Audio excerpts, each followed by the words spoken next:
Hello, welcome to One Day at a Time. Here where we're reading through Daily Reflections, a book where it's AA members writing to AA members from the 12-step program and Alcoholics Anonymous groups. Basically, we can apply this to all addicts in all situations because when you're an addict and you're trying to overcome something, you're going through a spiritual walk. So here's January 13th. It doesn't happen overnight. We're not cured of alcoholism. What we really have is a daily reprieve contingent on the maintenance of our spiritual condition. Well, let me break it down in layman's terms. What we really have is a daily cancellation of our care or fixing of our spiritual condition. So the spiritual condition, it's all flooding back to you because that's what the alcohol or addicts or whatever you, even gambling or something like that, whatever you are, greed is another thing, money, worshiping, like the state does.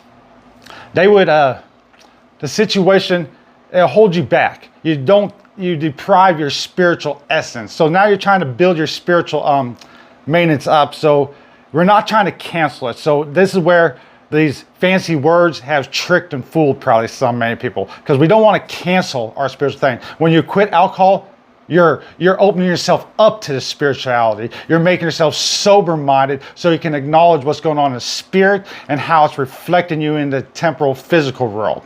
Not drowning out with alcohol and then waking up one day and go, oh my gosh, we see the light and how we messed up our lives.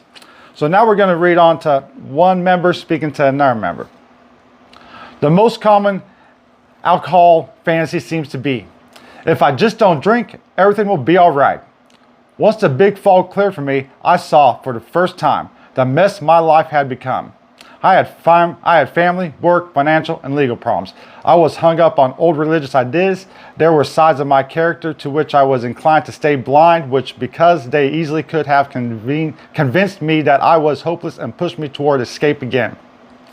The big book guided me in resolving all my problems, but it didn't happen overnight, and certainly not automatically, with no effort on my part.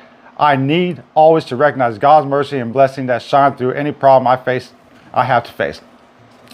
Well, I only have 30 seconds, but this is basically a guy going on a tangent. Like I just expressed, you don't wake up to your life and go, oh my God, I messed up, and that's your spiritual life. No, your spiritual life is what you've been suppressing with alcohol or whatever drug or whatever substance or fiend that you're fiending for, and you drive, that you pit before Lord God in heaven. And that's the situation. You don't fall back at the very end, oh my God, thanks for God's mercy. No, that doesn't work.